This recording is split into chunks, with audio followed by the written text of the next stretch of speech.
Hello, hello, hello. Hello, hello. How you doing, Tomas? I am doing pretty good. How about you?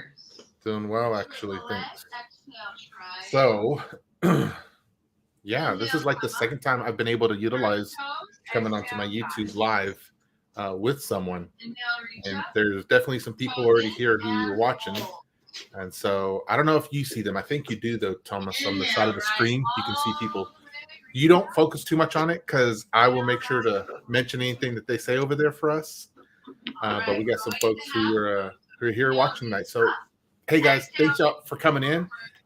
Just to be open and transparent with y'all, we were um, we were supposed to be in a study session tonight. That's not happening, and so I was like, Tomas, what do you got going on tonight? He goes, I'm free. So we were like, you got about an hour, and he was like, yeah. So I thought, well, let's come on here and let's talk about PCI and let's hey Gabe, let's talk about PCI and talk about some.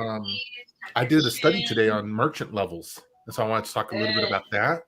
And then if people had questions, they could just pop them off in the comments, and we can answer them here too. Thomas, how about that? Sound good? Sounds good. Yeah, I'll do my best. And and you have some experience that I thought we could also talk about because you actually work in like the GRC world right now, don't you? That's right. Yeah. I mean, not in name, but definitely in job responsibilities. Yeah. So then we could definitely talk about that a little bit too tonight. Okay. hmm All right. So here's what I'm going to tell people out there in the cyberland. If you're watching this tonight, make sure to give us a hi and hang out with us tonight. If you have questions related to any of the content that relates to PCI, Thomas and I have both been learning lots in the PCI realm. So if there's questions that you have that you think we can answer or clear up for you, definitely drop us those questions in the chat, please, and we will do our best to answer you. Okay. With that being said, Thomas, not to put you in any uncomfortable situation, but what do you know about merchant levels? Yeah, it's one of those things where it's determined by just how many transactions those folks have. So, for example, level one, you got over 6 million, that kind of thing, and then it goes on and forth. So, depending on those merchant levels, they have to kind of do different things to show their compliance. It can go up from something like a SAC, which is self-assessment questionnaire, all the way to an actual full-blown, someone coming in like a QSA to make sure that things are hunky-dory, so to speak. Yep. So that was about what I knew. And, I was very fortunate some time ago to be in a study session where someone had asked about that. And it was one of the most challenging things for me to find on Google. Like, I was like, I kind of had the general idea, and it's kind of like what you said. And I was like, I know they're broken up into levels and whatnot, right?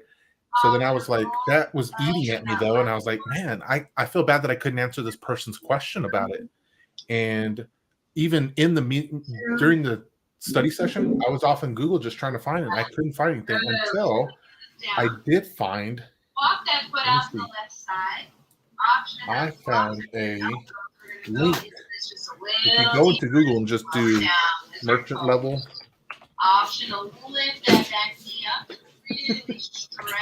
for those of y'all who are wondering, that is his, that's your wife, you said, right? Oh, yeah. I may want to. His wife actually doing yoga, everyone. So if you're like, is he doing yoga back there? Sorry. I meant like just watching like a general stretching program so we can kind of hear it. So in the comments, no worries. I'm putting, this is the only thing I could find, right? And I'll actually share it on the screen so that you guys can take a look at it too. For those of you who, give me a second here. Share screen, window. All right. So I found MasterCard's websites on merchants, Tomas. And if you scroll down here, you can actually see their category levels, right? So they have the 4 different categories that were common that we know of and stuff. Hey, Janae. Oh, we got some people here. We got Janae who's showing up. We got Darian who's here. Oh, thanks, Darian. Appreciate you. We got Mitchko. Here's James. There's a buddy of mine.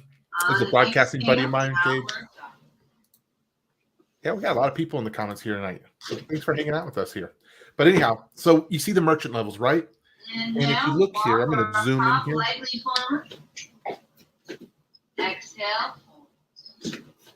So, there are 4 different levels here, right?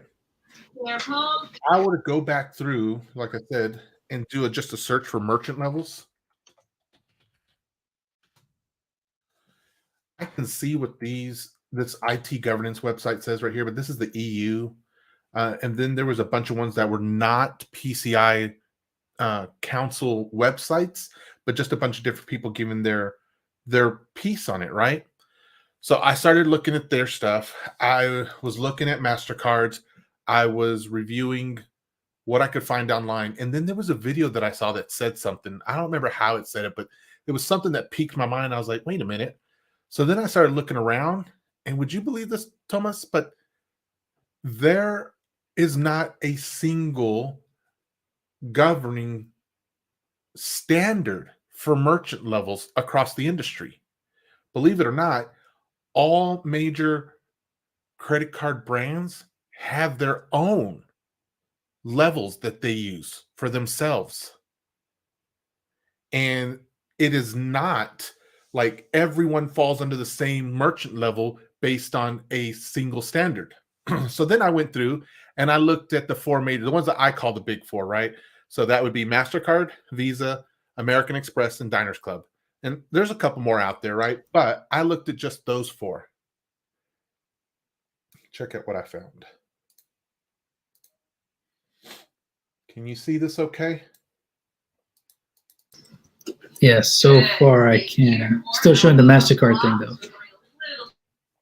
Oh, it is. Okay, let me take that off and let me present. I thought I did the screen. That's what I meant to do. Here we go. There we go. Can you see that now? Yeah. Mm-hmm. All right, so check this out. There's actually, even with the big 4, there's differences there. So if you look at Discover, for example, you have to have more than 6 million to be a level 1. To be a level 2, you have to have at least 1 million and under 6 million transactions. This is transactions per year. Okay. And then I won't say stop at level 3, but at level 3 and above, they get just generalized. So they just say all other merchants basically fall into that category. So they don't even have technically a 4 for Discover.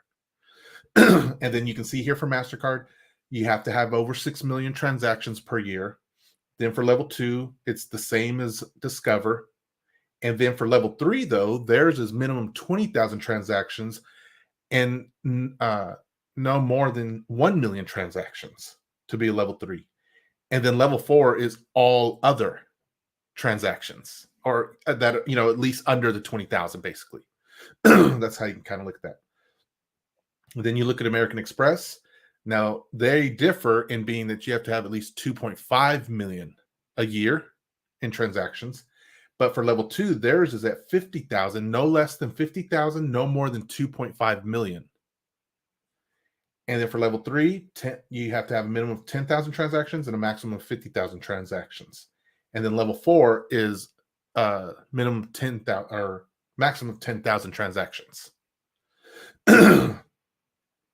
And then Visa, you can see here, 6 million at the top, 1 to 6 million for their level 2, 20,000 to 1 million at their level 3, and then 20,000 at their max for level 4. So did you know this? Did any of y'all out there know this?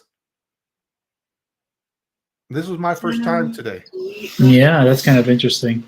Yeah. I mean, that's something, all right. So there's a general, you could look, right? We can see there's some general numbers that exist here, right? But looking at these 4, and this isn't like, I didn't pull these from, like I was saying, those websites earlier, those ones that were not the credit card merchants websites. These numbers I pulled specifically from their independent websites. So I went to discover.com basically and looked for those numbers. I went to mastercard.com, I went to americanexpress.com, and I went to visa.com, and I pulled their merchant levels from each of their websites. So I didn't take it from anyone else or some other graph or anything else. You know what I'm saying? I went directly to the sources to figure it out. So I will share this gladly within in my I don't know what I'll share it in. but I will share it somehow, okay? Because there's definitely lots of mediums there. But like I said, I call these the big four. I had no idea. Someone who asked me that, I felt bad because I couldn't find it, but it did spark me today to be like, I'm going to research this a bit and see what I can find out. So I took some time. I took some break time this morning. I took my lunch time and listened to or searched around there. And then after I got off of work, I pulled this together and coalesced it. And I was like, oh man. So, like I said, there's also, I didn't pull diners, JCB. I can't remember what other major credit card companies we have that we use here in America, but there are some other ones across the world, and they also have different merchant levels as well. Yeah. I guess if you're including Americas and South America, it might be Maestro too. Oh, so Maestro actually works through, I don't remember which one, but they are. I think it's MasterCard, yeah. MasterCard? Okay. Something like, because the logos are the same, and yeah. Yeah. So I think you're right, because on one of these I did read where it said all MasterCard transactions, and then in parentheses it said including Maestro transactions as well. And I was like, oh man. So kind of crazy, right? Yeah, that's kind of an interesting little that is eye-opening. And it was funny because look, I don't know how you are, Thomas, but sometimes I'm like, I want to find the answer for folks, but also so it helps me out. And when that person who was asking that day, gosh, I wish I could remember their name. I just was like, no, I don't know what it is. And you know what it was is because someone had said, well, I saw a video where they mentioned it, but the video wasn't a council backed group, or however way you want to say that, right? And they were like, but then we also saw it somewhere else. But that website that they showed, it wasn't a PCI Council website either.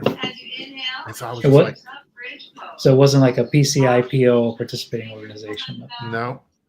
And I found it odd when I searched for PCI merchant levels, nothing PCI Council related showed up first.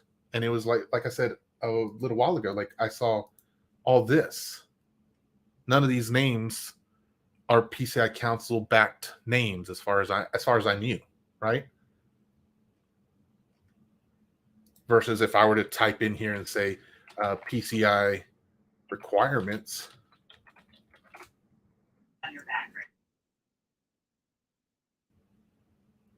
at least get them on the third link down here, right?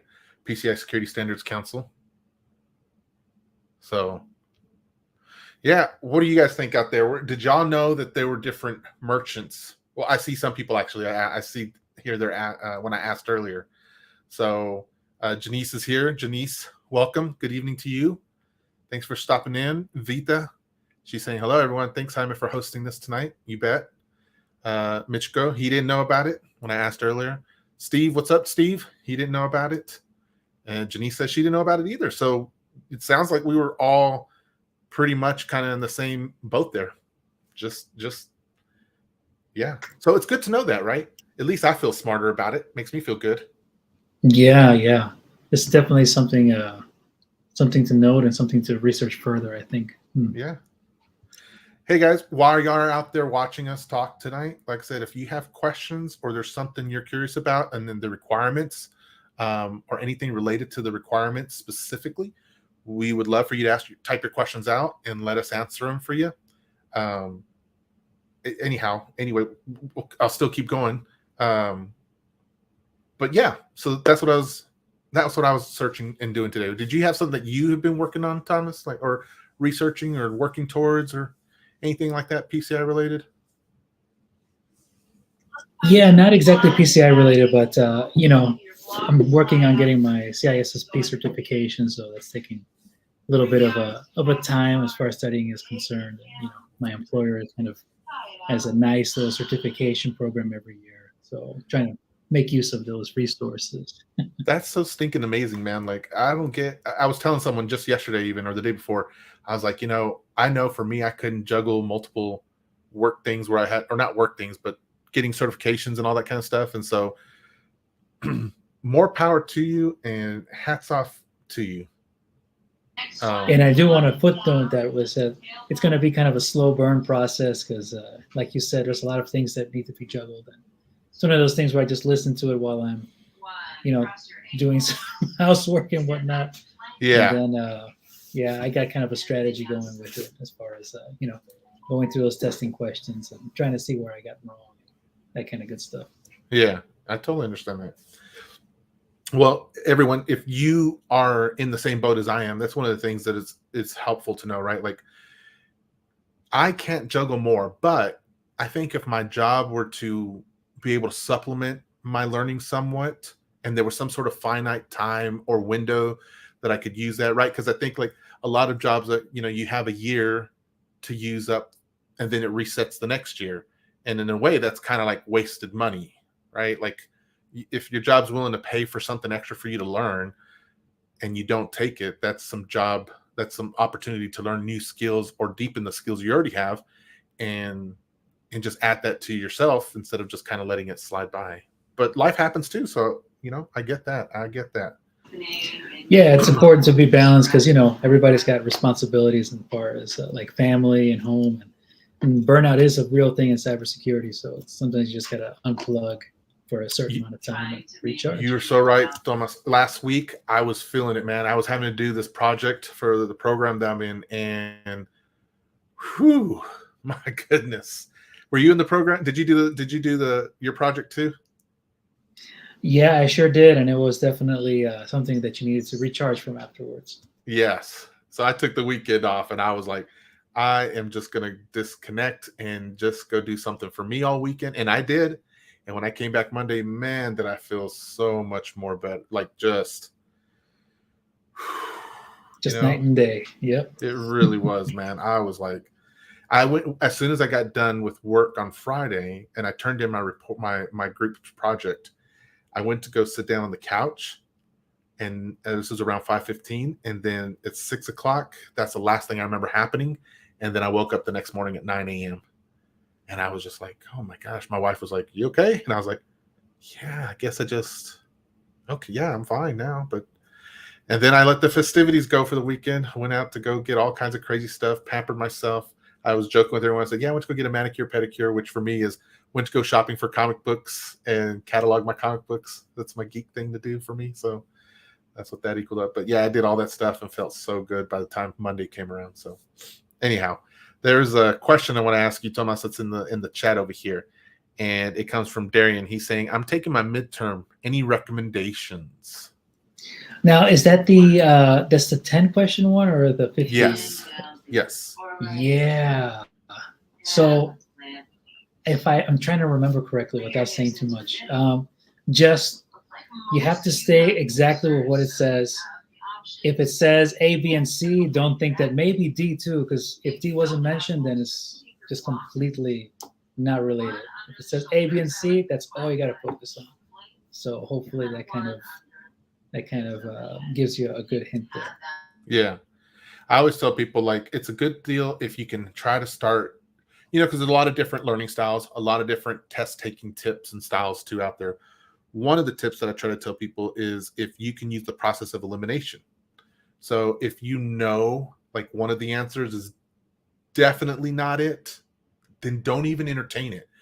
Keep it out of well, maybe that is a possibility. Just leave it blank. Now you've gotten your chances to 1 out of 3, right? That's a lot better than 1 out of 4. And if you can look at the remaining 3 and see something that's like, okay, this one really doesn't sound like it, then go ahead and take that one off also. Now you're at a 50-50 chance, which is a lot better. Now maybe you can just focus on those 2 answers and figure out how that helps you, how that relates to the question. And then maybe you'll find your answer. So that's another thing, right? That's helpful. Yeah. I think also another thing was make sure you take good notes so that in case you don't fail, and by the way, it's fine if you don't fail, because I don't think anybody's ever passed the first time. It took me like 2 or 3 weeks to finally get through that thing. And the same thing with the final. And it brings you back to studying again and mastering the material. So there's all kind of a method to it. Yeah. And you know what? I'm gonna show off my notes just real quickly. I want y'all to see is, yeah. So I use OneNote heavily, and I went through program. You know what I mean? And I just took notes.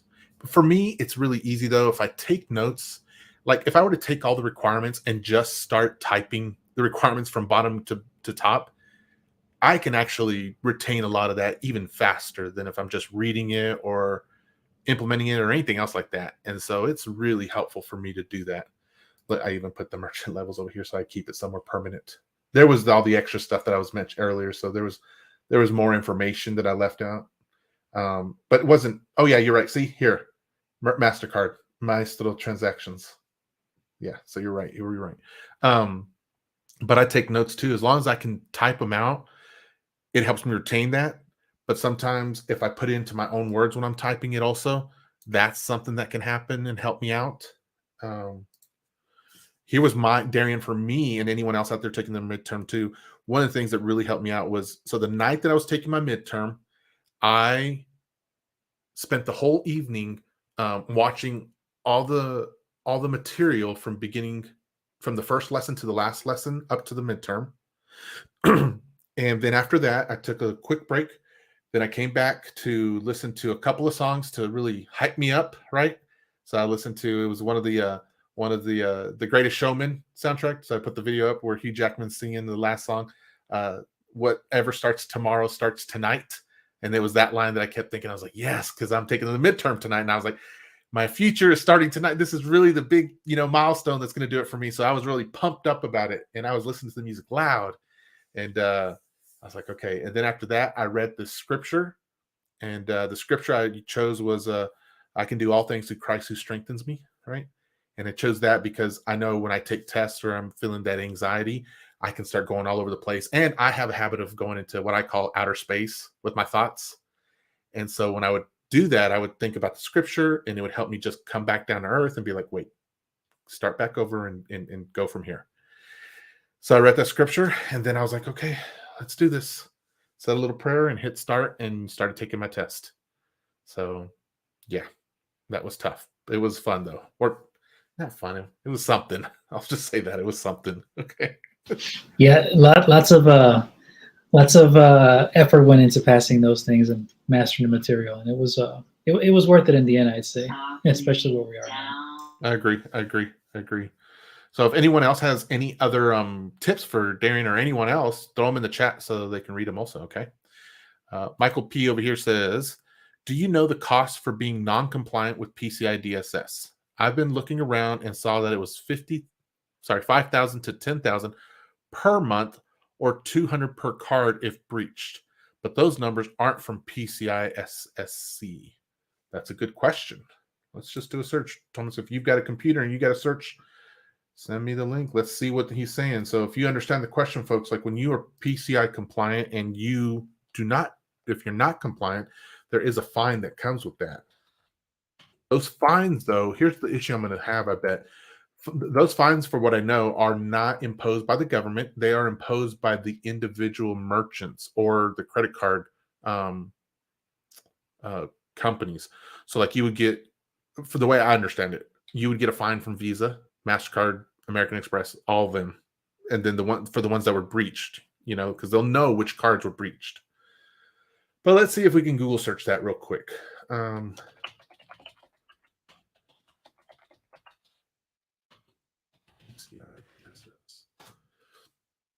I'll share my screen so you can just see what I'm searching for too. Okay. So I just did fines for non-compliant PCI DSS. Fines can be levied by payment card brands up to 500,000 per incident. See, and that's what I was saying too. When I read your question, Michael, I was thinking $200 per card. That is low, because back in the day when I got introduced to PCI stuff, it was before that, and it was called Visa Mastercard Data Standard or something like that, right? And then V1 came out shortly after that, and this was back in 2001, 2000, somewhere right there. Okay. And the fines were like 250,000 per credit card breach. It was insane, right? So here, this is from the University of California. What are the penalties for noncompliance? Was ranging from $5,000 to $100,000 per month by the credit card companies, Visa, MasterCard, Discover, American Express. Penalties depend on the volume of clients and transactions. These volumes can help determine what level of compliance a company should be on. What are PCI compliance fines and penalties? I would want to see something that was either from someone I knew or a trusted source. And I'm sure they're all. Let me see this LinkedIn one. If anything comes up. Michael's continuing saying, I'm assuming it's different for each payment card. Like the, oh, yeah. So Michael, yes.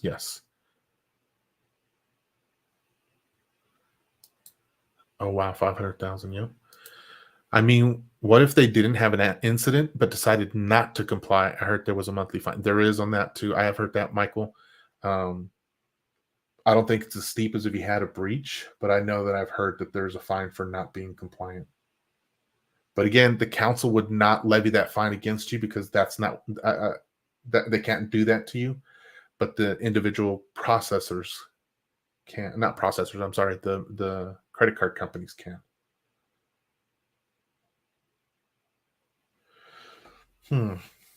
I might look into this and then we can come back and discuss this another day, if that makes sense, Michael. Because I'm interested in learning this too.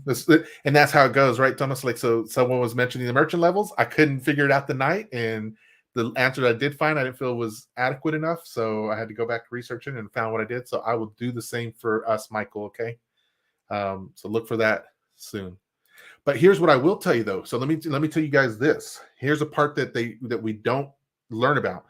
When a credit card company, when an organization has been breached, they not only have fines levied against them from the MasterCards, from the credit card companies on those breaches, but if they choose to continue business, they get on these wild, how do you want to call it? They get like different surcharges against them now, right? So it's like once they were before the breach, they had different fines for all the different type of credit cards that existed. Not fines, surcharges.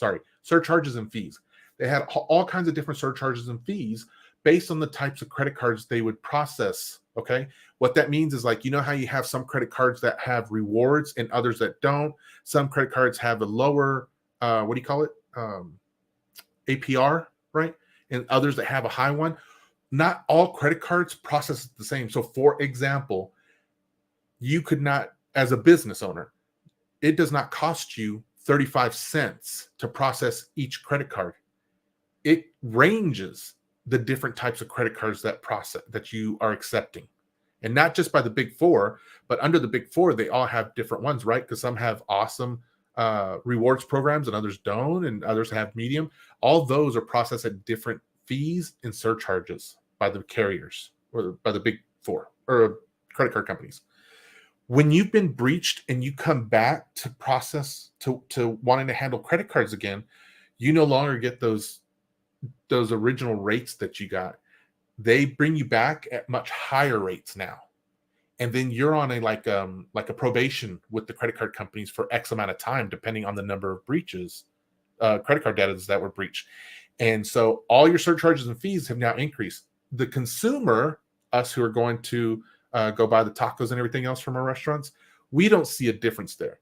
But the organization, the restaurant, the retail stores, they will see a difference in their fees that they're paying to Visa, MasterCard, etc. All because of the breach. And then they get an extra fine on top of that. That's the stuff that we're talking about. We don't know, or the stuff that Michael was talking about for being breached. So, and nowadays, more places have credit card breach insurance to protect them against that. But then their credit card or not, their insurance rates also increase because of the breach, just like anything else, right, with insurance.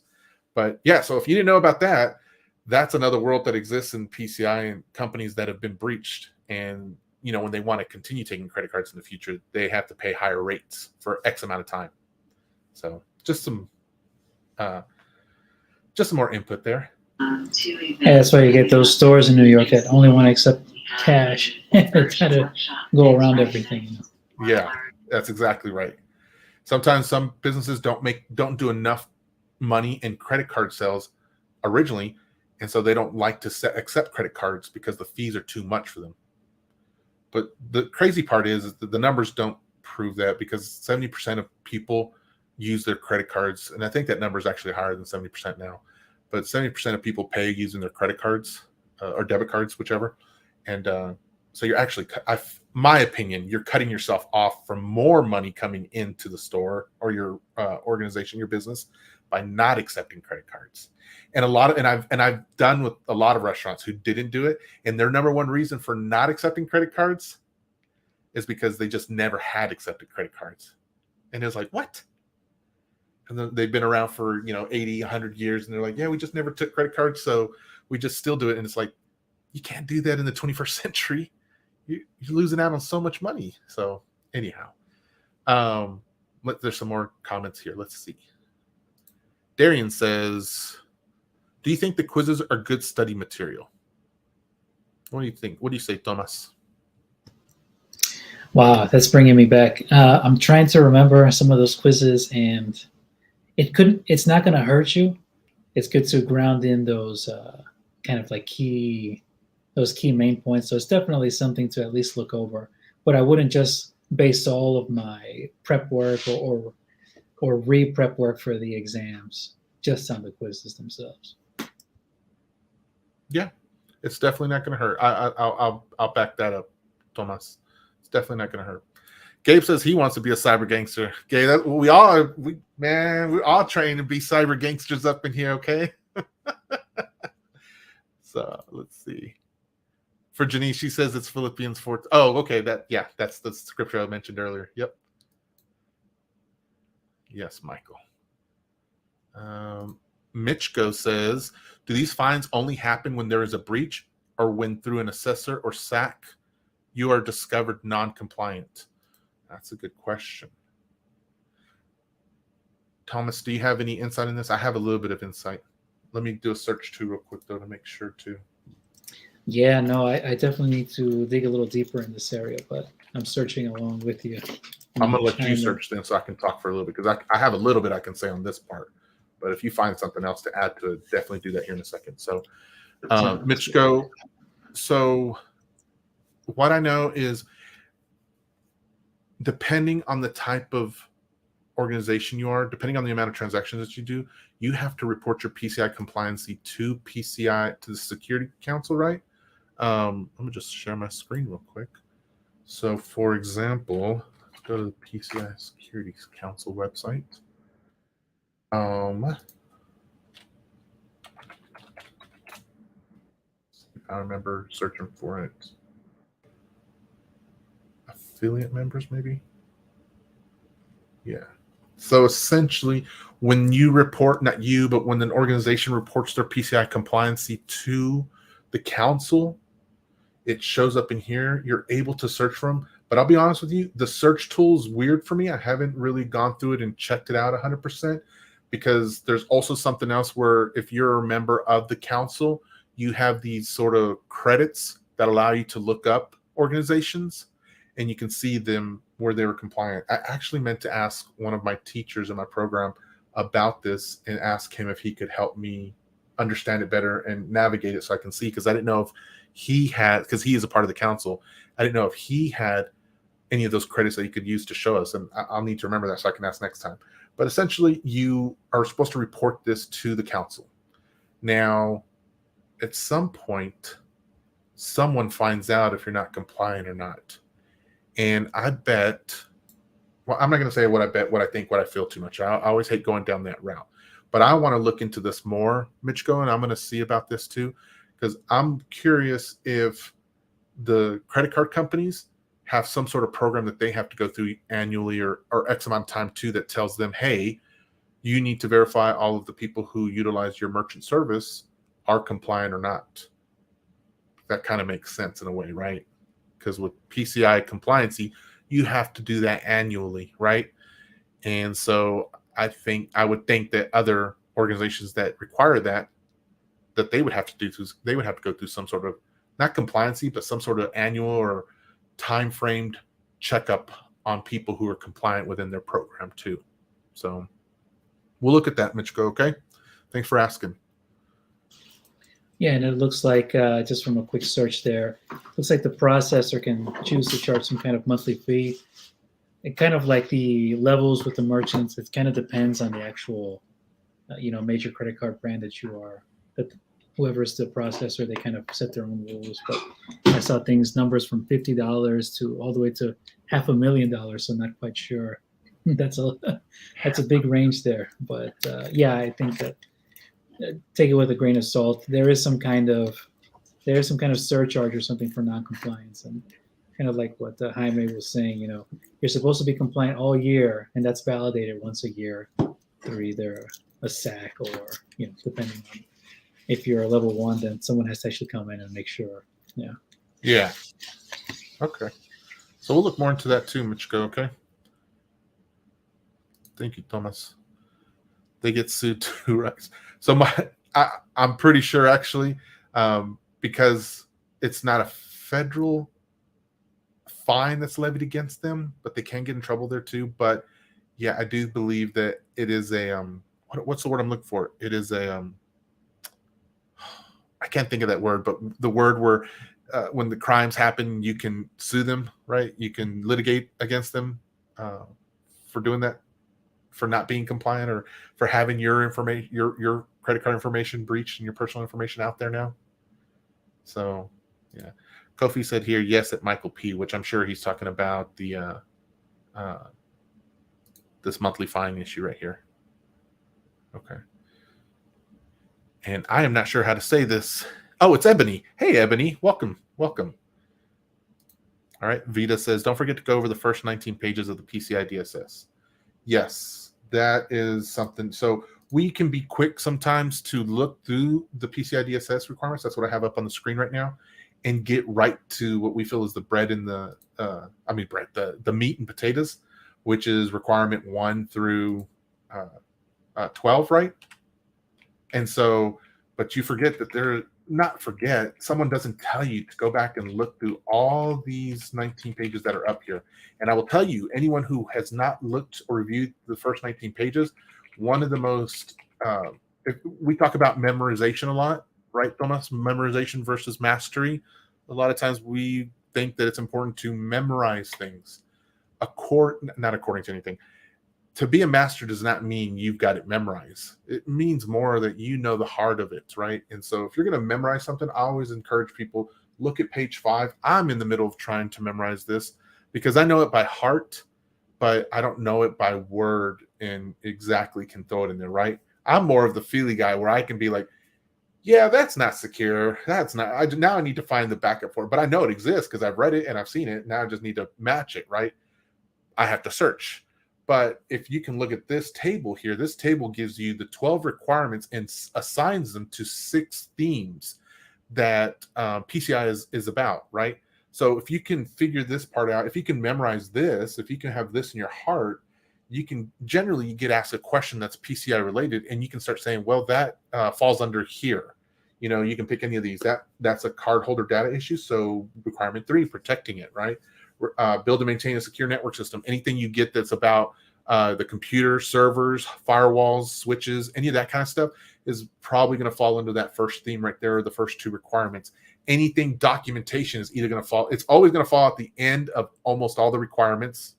But requirement 12, nothing but documentation. That's all requirement 12 is about. So if someone were trying to say, does requirement 12 apply to servers and firewalls and stuff? It indirectly does, meaning that you're not going to look at a firewall and configure it based on requirement 12. It won't give you that, but it will tell you from a documentation standpoint how to handle the standards needed in all the equipment, not just your firewalls, right? But if you can memorize this, I think this is going to help you out more. Do not spend a lot of time memorizing the individual requirements for your program, okay? That's my advice. What do you say, Thomas, on that? Yeah, definitely. You want to master it to a point where you can speak to it and kind of interpret it, because the folks that are going to hire you, they're going to be looking to you for guidance. Anybody can read this, but they may not be able to make sense of it. Well, what does this requirement mean? And, does this apply to our situation, and so forth and the other? So you got to be able to speak to the standard here and make sure that you're providing value to whatever organization you're a part of. Mm-hmm. Good input. Good input. Yep. Thanks, Shavita, for asking that. Appreciate you. Darren says, thank you. Kofi here. Michael O. When an entity is found to be non-compliant during an assessment, the entity has the opportunity to remediate so far as the annual assessment has not come to an end by the QSA. That actually kind of makes sense. If you were in the middle of the current validation, though, right? But if you weren't in the middle, so that's funny, right? Because you could be not compliant, and if you haven't started your next year's validation, you could technically be like, oh, we're in the middle of that validation right now. Actually, you'd be like, guys, we need to start this now. So that tickles me. That kind of, I would love to hear a story of someone or organization that did that fell into that because that makes sense. That makes sense. Mitchko, you are welcome. You're welcome. Thomas, can you please share the website you saw? Oh yeah, that was just a quick Google search. All I searched for was PC non-compliance fee, and then I just scrolled down some of the hits. That's it. So okay. No website or anything.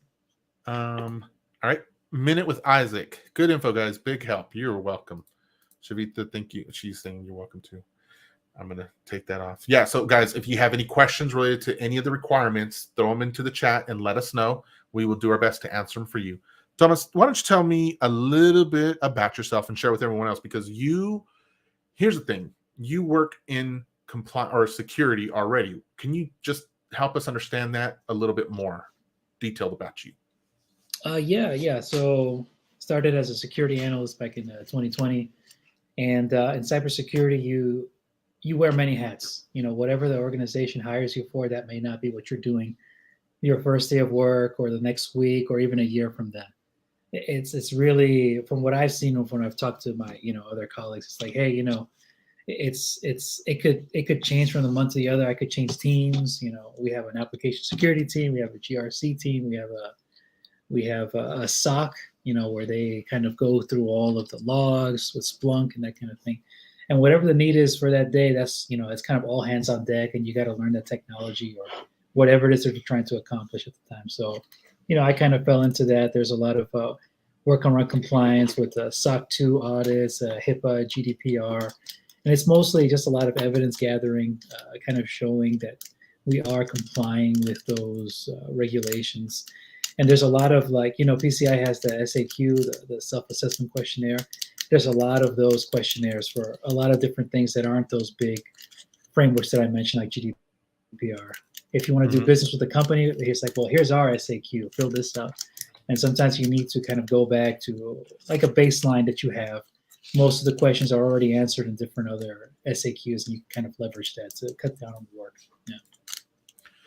So then what made you want to join, or not join, what made you want to start learning the PCI DSS framework?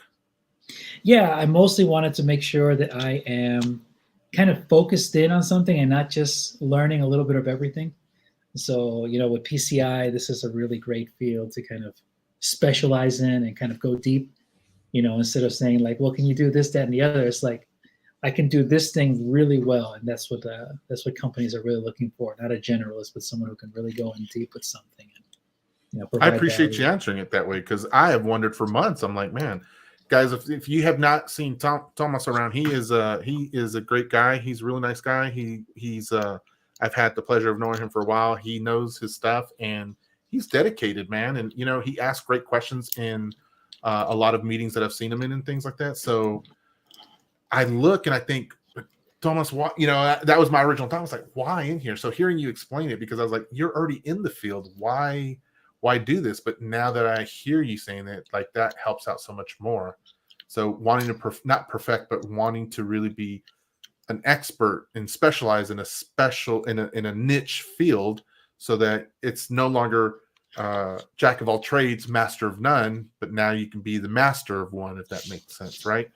Exactly. And it's like, getting that entry-level job is, talking to some of the other folks who are going through this experience with us, there's a lot of recruiters that reach out for kind of generalist roles, like GRC roles, compliance roles, and they want all these different frameworks. And that's something that you eventually want to move out of and kind of specialize into one specific thing. That way, you're not kind of going back and forth and landing a role where you think you're signing up for something, but when you actually start the job, it's like, oh, this is not what I signed up for.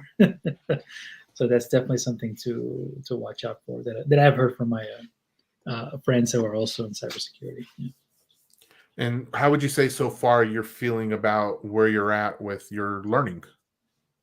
Yeah, definitely. I gave myself, or I am giving myself, kind of more than the average amount of time because, like you said, I am kind of juggling a few different things at the moment.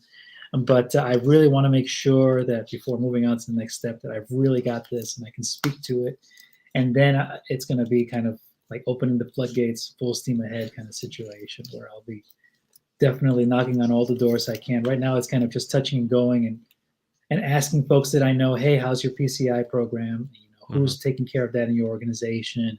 Have you thought about this? It's like, because it's not an option. You have to do this if you want to.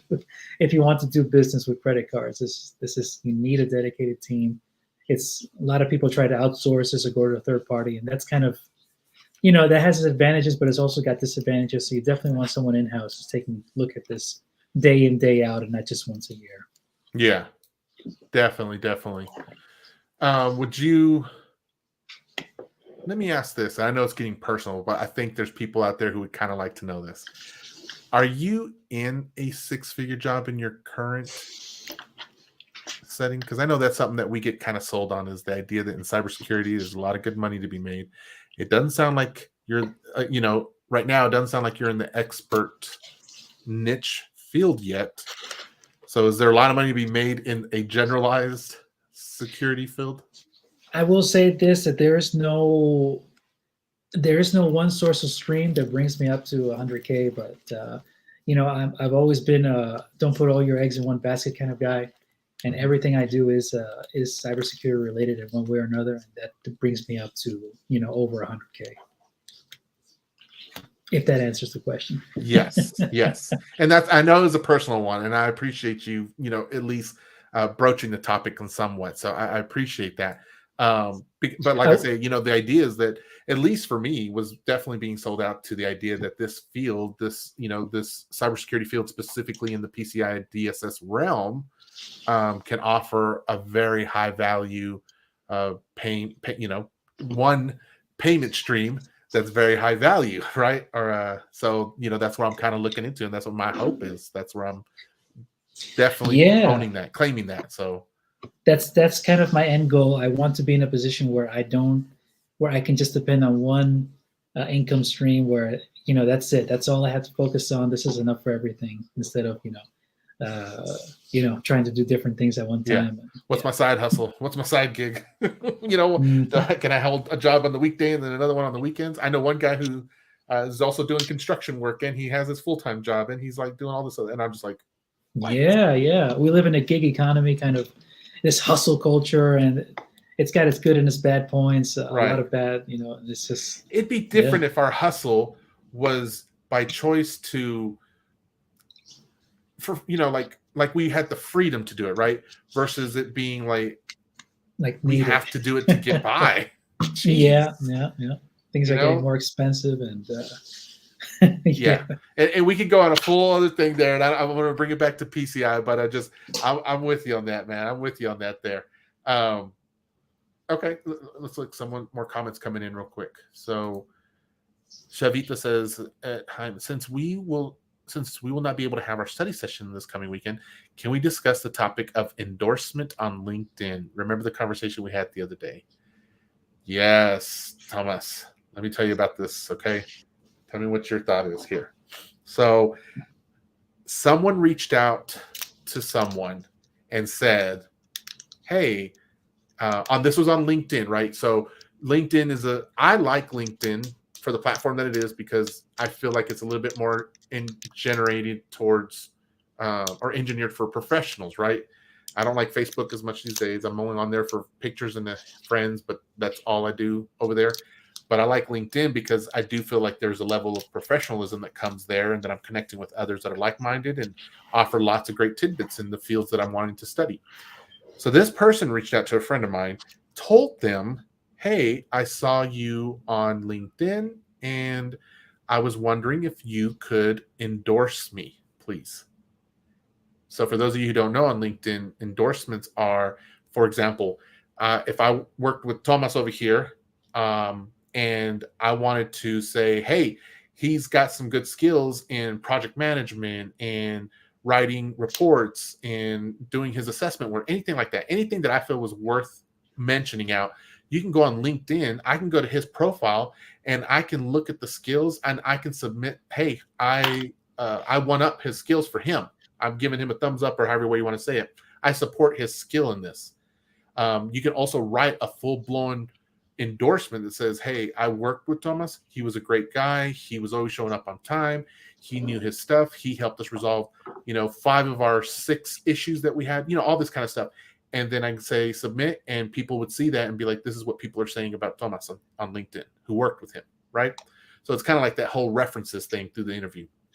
This person, Tomas, this person reached out to someone. There was no connection between the two of them other than the fact that they were under the same cybersecurity umbrella. And I think they both were even in the PCI realm even, right? And asked for an endorsement from that person. What is your thought on that type of request? So, yeah, that's an interesting situation. I haven't actually experienced that. I've always experienced it from folks that I kind of knew, at least on some level, But here's the thing about endorsements on LinkedIn, and this is my 2 cents on them. They're kind of the only use is for you to get attention from recruiters, because it doesn't matter what your LinkedIn says. Once you're in the interview, you got to show your stuff. It's like I could have 1,000 endorsements from who knows when. But in the interview, I could fumble it and show that I really don't know anything. So it's kind of like just opening doors to get the actual interview. It's not really a validation of any of your actual skills, because they have assessments on LinkedIn and people can cheat on those and get like Linux certifications, LinkedIn certifications and whatnot. It's an open book test, and it's like, so I don't agree with completely reaching out to some random person on LinkedIn and asking for endorsements, but I also don't give endorsements too much stock. I just see them as a necessary evil to get that interview and attention from recruiters. But yeah, I don't know if that answers your question. No, that does. I wanted your opinion and understanding. And, you guys out there listening to this, type your response to this scenario also. So then, Tomas, do you have a problem? I wouldn't do it if someone I didn't know them at all, and it's like, okay, man, why are they just kind of, that would be definitely, I haven't experienced that situation, but I probably would not participate in that. So if everyone watching tonight, Tomas, came in and they asked you on LinkedIn to endorse them, unless we had some kind of like a common, tissue or some kind of connection in a different like educational setting, then I would just kind of do a quick research as far as like we went to the same school, it was like, what kind of grades did he get, kind of thing, or did we work at the same company? Let me see if I can find any reviews, that kind of thing. And then then there's something there, Yeah. So it was so funny because this person that reached out to my friend, they also reached out to me. But let me rephrase that. They wanted to connect with me on LinkedIn, but they didn't ask me that question. So I went ahead and accepted just to see, because I'll accept people's, and then as soon as I get the weird vibes from and in LinkedIn, I'm okay disconnecting that connection, or however way you want to see it, right? Say it. But I went on their profile, and I was like, interesting. It was almost like looking at a mirror of myself. Like I was like, this person is doing the same thing. They're getting into the PCI field, the niche. I can see where they switched over to their profile to start talking about PCI related stuff. You can see their tagline and so everything in their education, or their where they were going to learn about PCI. So all that was there, and I was like, weird. It's like looking at mine, except for the fact I have no idea who the person is.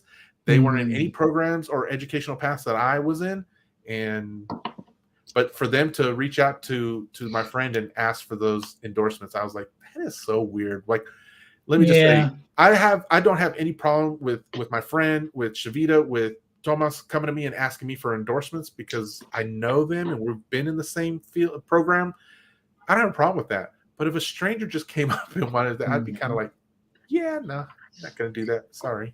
Pretty Yeah. brazen of them, but I mean, I guess, you shoot your shot and see what happens sometimes.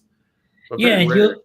and you'll get all these weird requests on LinkedIn. You get folks trying to chat you up for business opportunities and training for certification. It's Have you so got the ones hard that are like, I'll nowadays. take a test for you? I've gotten those. Oh wow, I have not gotten You one of haven't? those. They're insane, Thomas. That's Everyone. crazy. You might get someone who's like, hey, do you want your, and they start off real innocent-ish, right? They'll be like, hey, do you want to take are you looking to take any of these certifications? I can guarantee 100% that you'll pass them.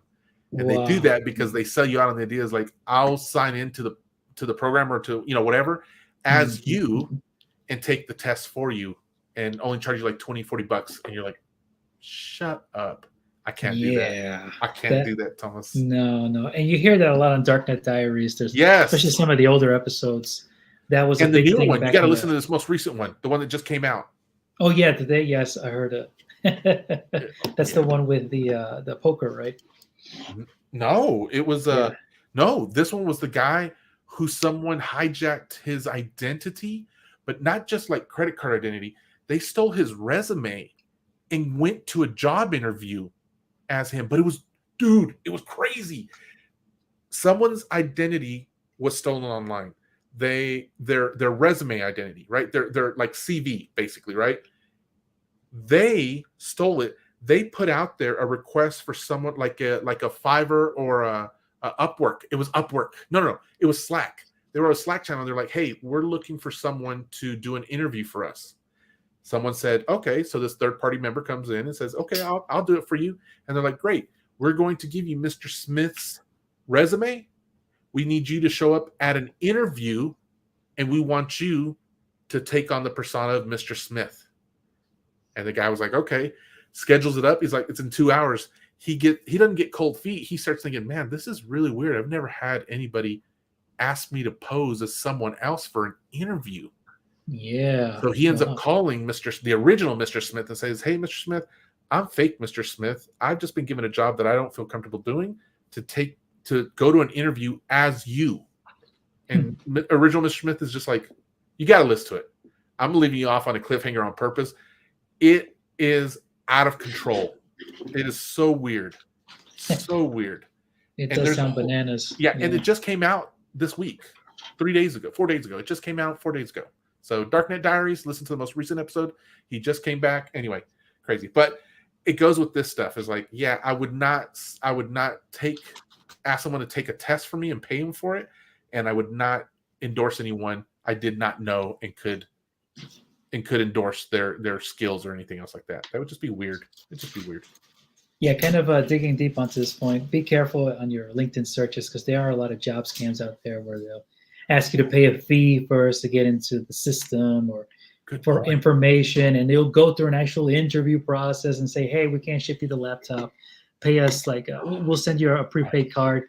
It's like, yeah, there's a lot of scams out there, especially in the tech world. Yes, people, please. So if you're not listening to Darknet Diaries, little plug for those guys, you need to start listening to them tonight. If you're into podcasts, you can go to YouTube, you can go to Spotify, and I think Apple Music or Apple whatever, and you can look up Darknet Diaries and start listening to Jack's stories.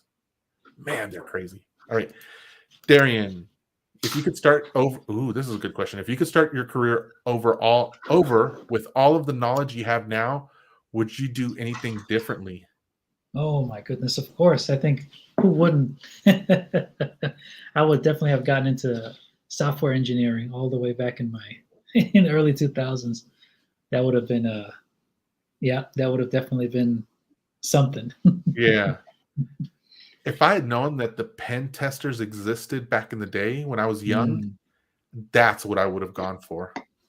I feel like, not to be vain, but I do feel like I'm a great people person, but that's just my natural, like I do love people. I love to hang out with people and all that. So You mean like social engineering, physical Yeah, pen yes, testing? Yeah. yes. So I would love to be on the red pill team, right? I would love to be the one on the outside trying to hack in and crack inside, get inside, man.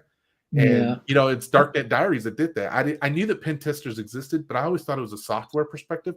I didn't realize until Mm, this year that there were people who were paid to ethically hack and gain access into places as a job. And I was just like, man, I'd have been yeah, great at that. I really, I and know. people are like, you still could. I'm like, yeah, I could, but I got kids. I don't have I time to go traveling know. all over the country, world even, and We doing got to that. focus in on getting this thing up and running. Yes. Maybe after the kids are out of the house and become empty nesters, maybe, well, I don't know.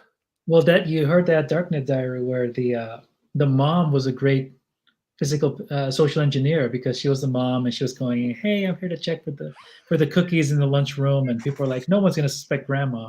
That's So right, man. I forgot yeah. about that Oh one. yeah, yeah. Oh, Hmm. that might be a life goal. I might have to put that on my bucket list. Yeah. Yeah. I did a TED talk a couple of years ago, right? I haven't told anyone this, but I did a TED talk, and I think I would love to do pen testing and then go back and talk about it and do another talk and be like, it's not too late for you. Yeah, right. That would be awesome. Hmm. Here, Janice is saying, I plan on this definitely becoming my niche in the cybersecurity field. Awesome. Hi, man. How soon before you redid your LinkedIn page? Intern or before? Mm. Minute with Isaac, I started before, but just doing little things here and there. Like I started cleaning up who I was associating with, and I started connecting to cybersecurity news outlets and reading a lot more of those cybersecurity news articles. Um, that's what I kind of did before the intern program, and then after the intern program, I kind of revved up and changed my background, my picture. I had AI, yes, AI. I had AI help me build some of the wording on my profile too. So yeah, I would say, man, if you got the time and you can just start sprinkling a little bit there, I would definitely suggest cleaning up your profile, cleaning up the connections that you have that you don't need anymore, that aren't needed. Maybe also going to the websites, the job sites, Monster, Indeed, all that kind of stuff, and take your resume down.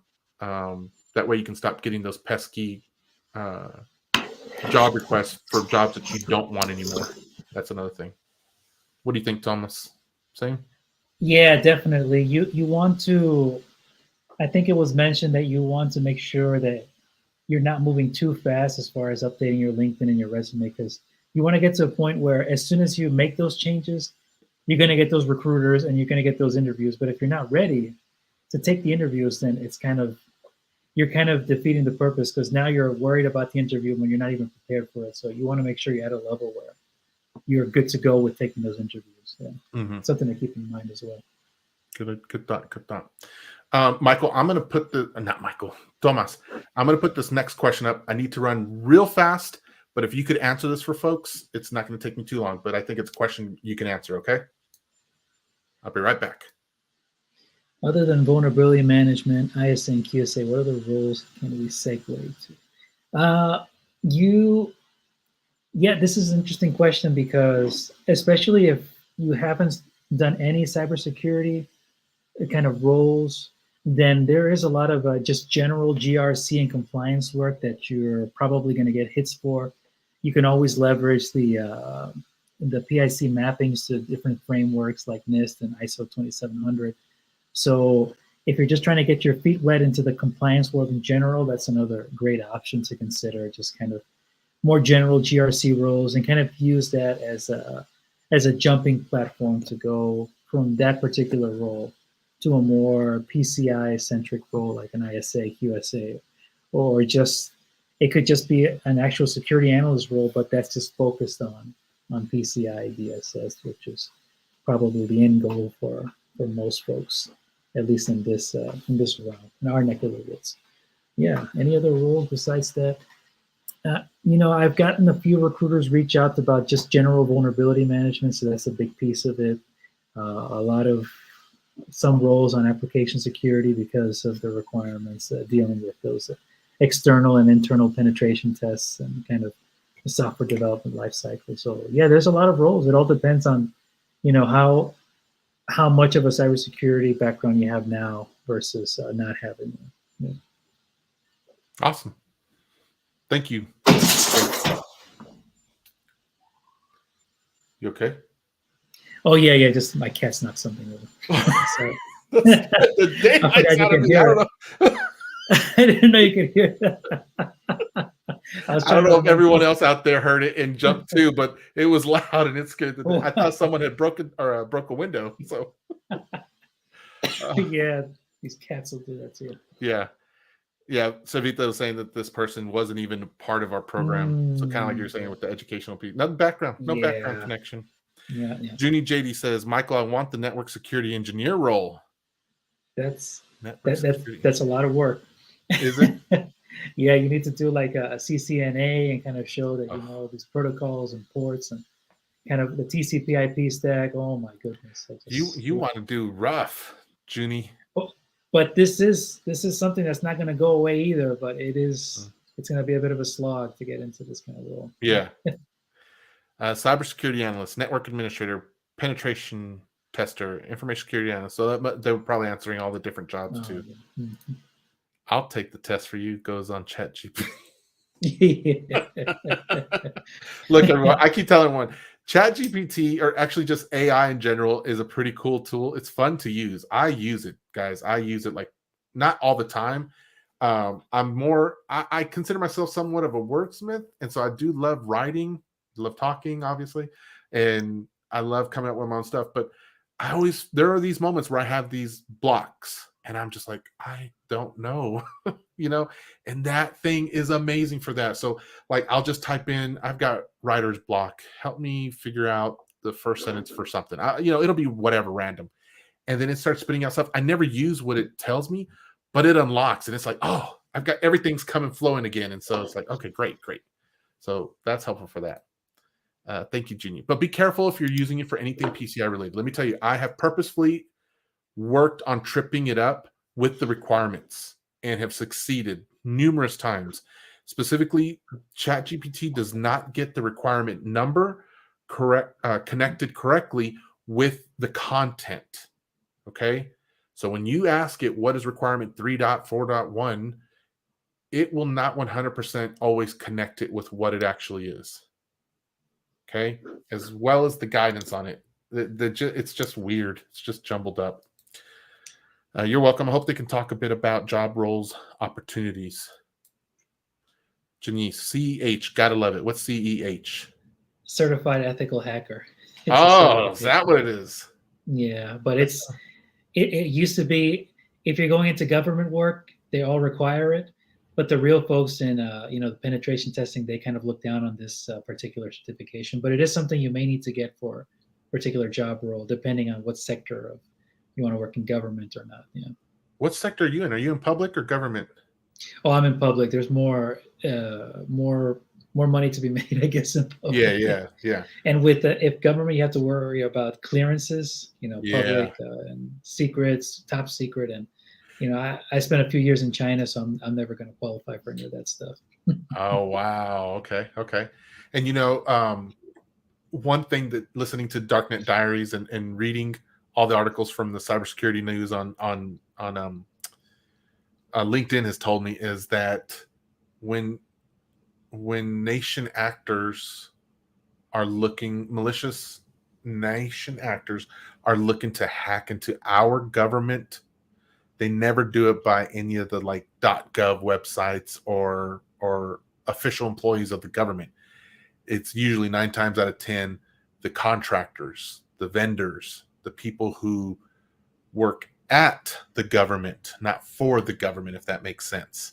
And so they're usually like, if we can hack the vendor, then we can use credentials on there to get into the government. And that's how we get into the government, is through back doors. And so it's like, geez, man. Mm-hmm. Yeah. Michael P. NIST and ISO. Okay, cool. Can check that out later. Thank you. Actually, you can probably point them to that PCI mapping. It talks about those other frameworks. Maybe Michael hasn't been exposed to that one yet. I have a Discord server, folks, where I have invited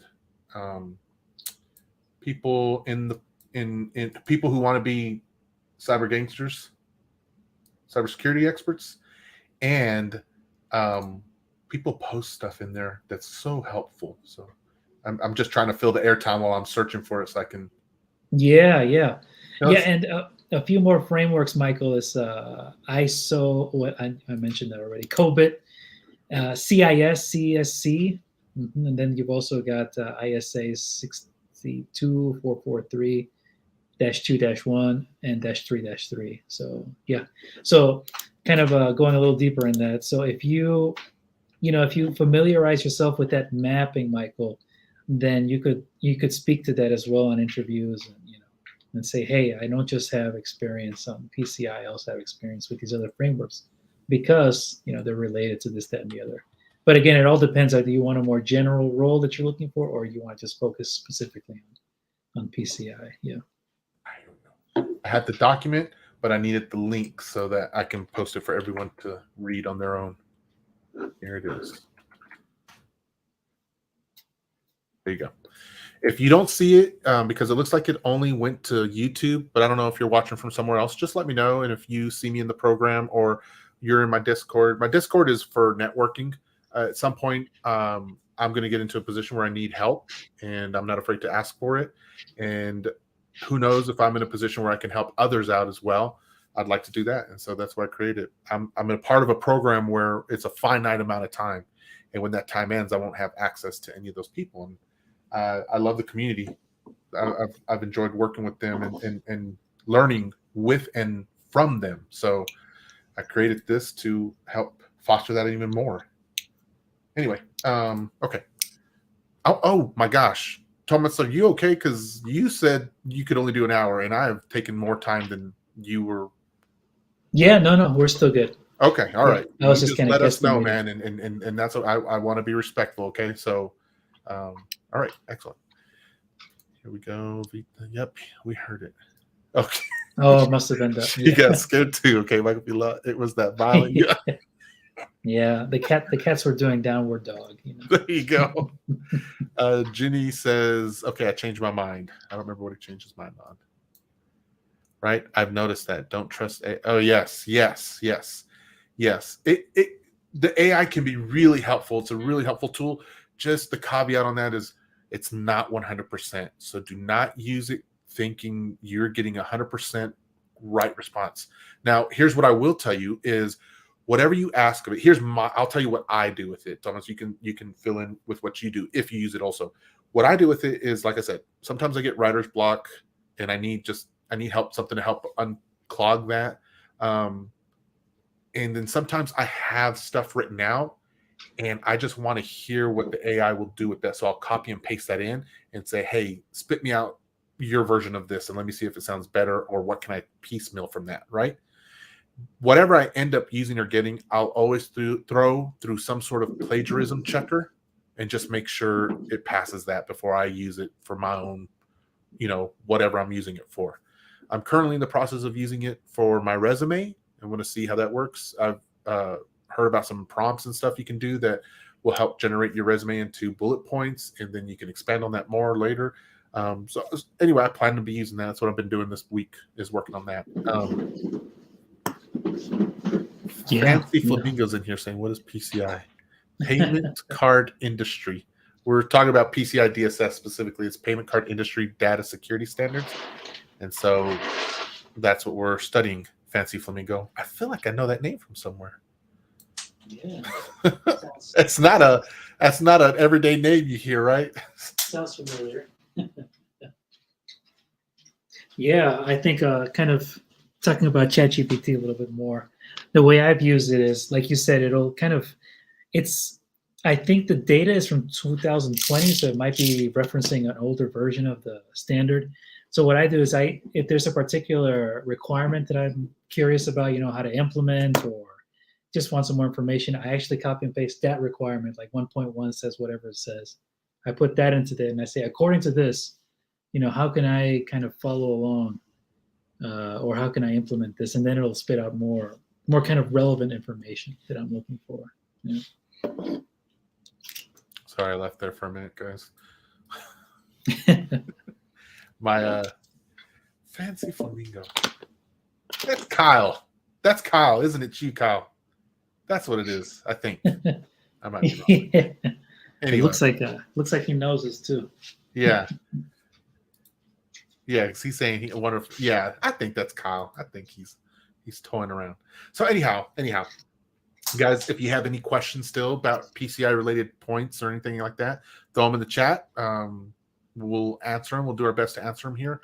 One thing I want to talk about, Tomas, or I feel is always helpful for folks, is like I was listening to something today, and I don't remember how they said it or whatever, but I remember it sparked off confidence again, right? Confidence is what I feel like is something that, like, as we learn PCI, it's not enough to just learn PCI and know it, right? Because we're eventually going to have to go out there and actually use it and do it, right? And I feel like there's a social piece, maybe social, right? Emotional piece, maybe. And I say that because I think of when I think of IQ, I think of the opposite side being EQ, right? And so EQ is emotional intelligence.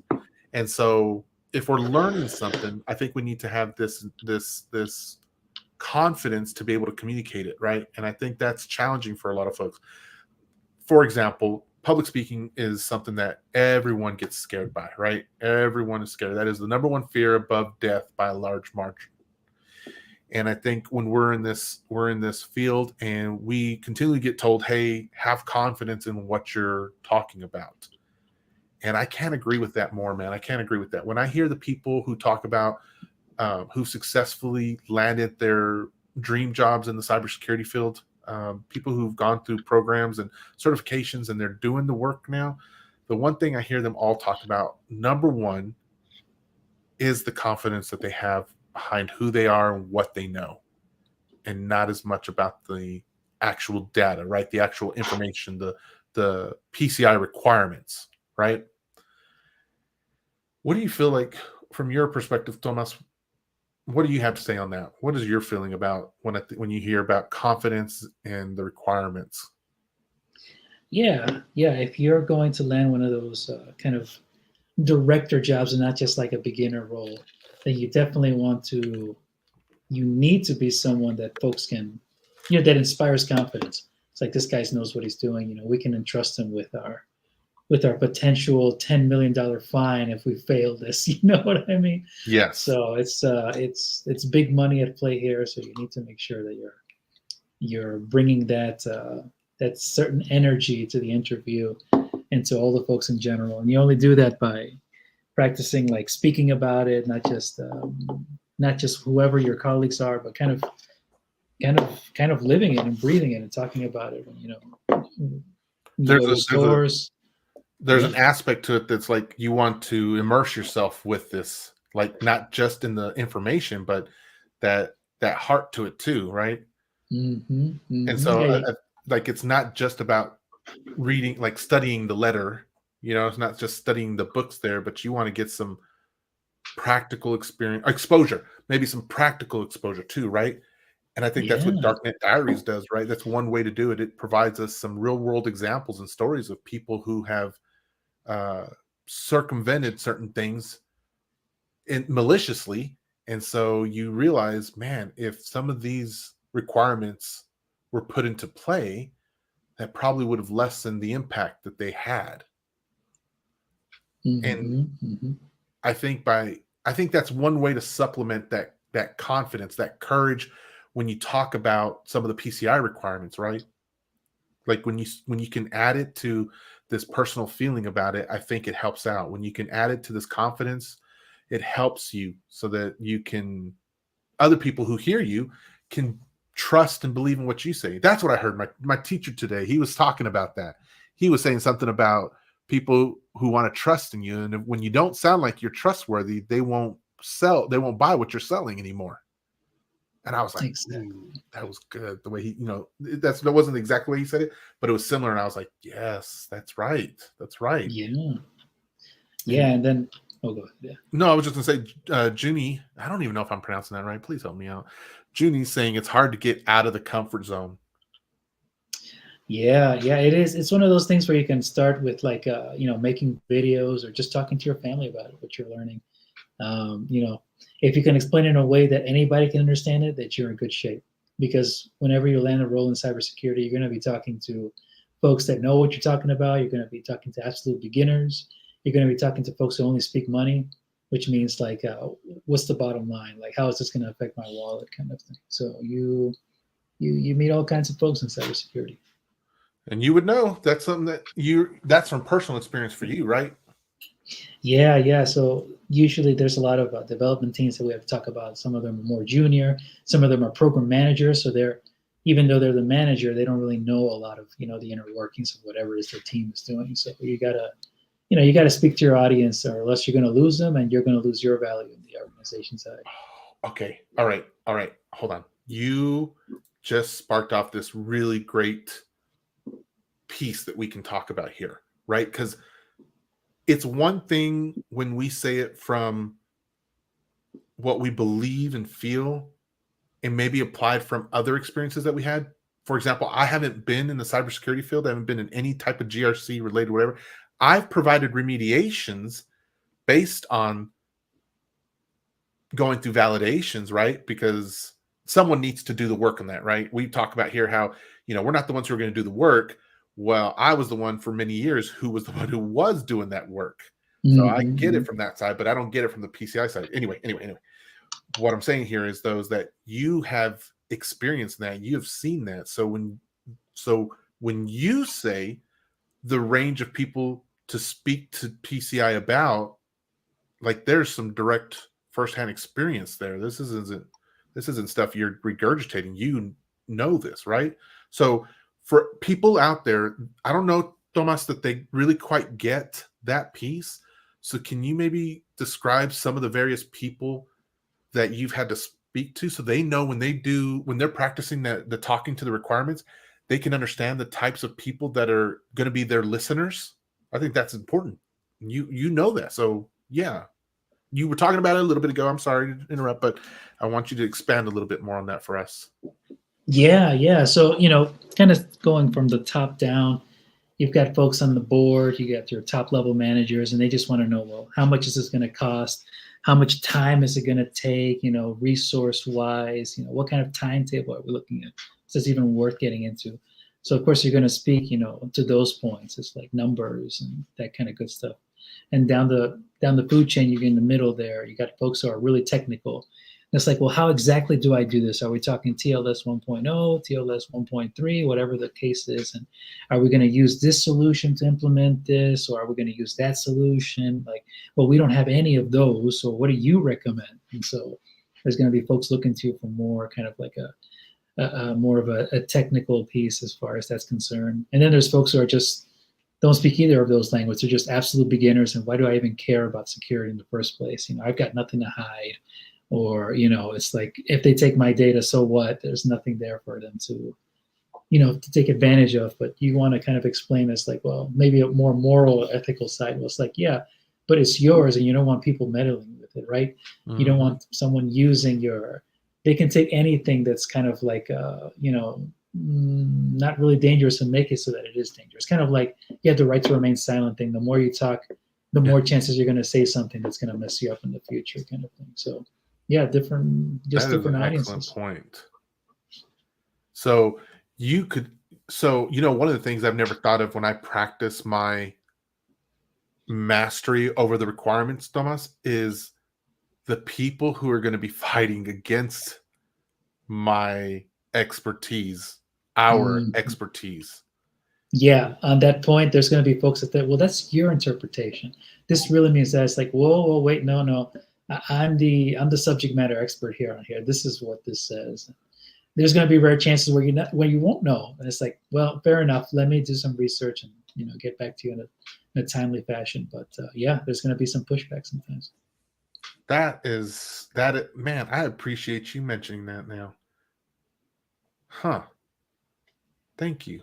I don't know about you guys out there, but for me just now, that opened up a door to where now I'm looking back on stuff and the way that I talk and teach sometimes too. And it's like, I just assumed everyone not necessarily wanted to listen to me, but I guess would listen to me. But there might be people who are going to push back or challenge me because they don't like maybe what I represent, right? Like they'll feel like I am saying they're not good enough or they're not secure enough because it's on them.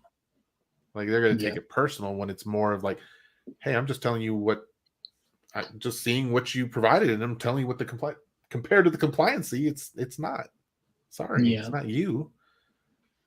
Yeah, you deal with these folks who have been in their roles for a long time, 10, 20, 30 years, and it's like, I know what I'm doing. It's like, well, no, that's why I'm here.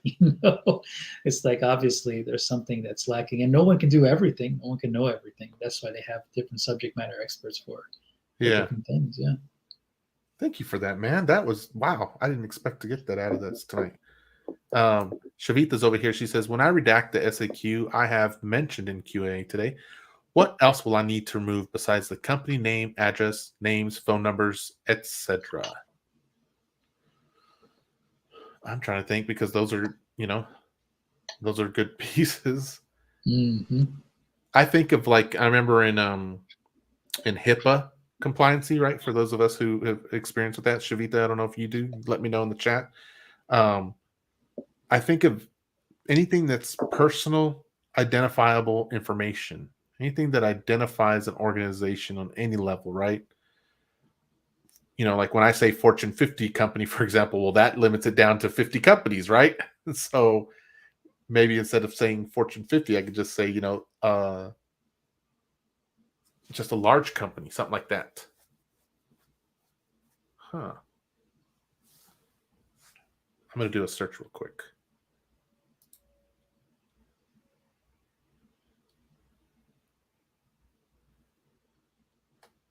Are you there?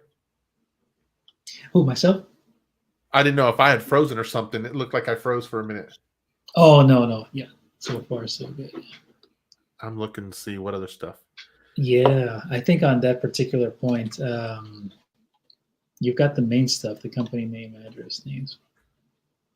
Pull up a SAC real quick, actually. Yeah. I thought I had an example SAC somewhere. Yes.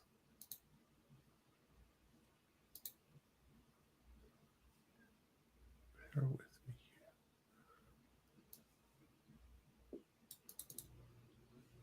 here. Okay.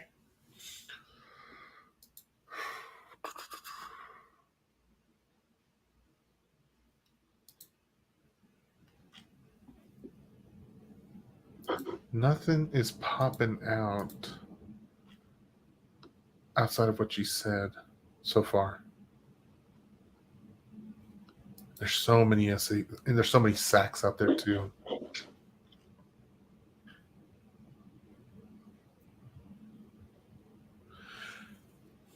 Maybe if they provided any of their diagrams, right? Like their data flow or network diagrams, because sometimes there's names and addresses on there.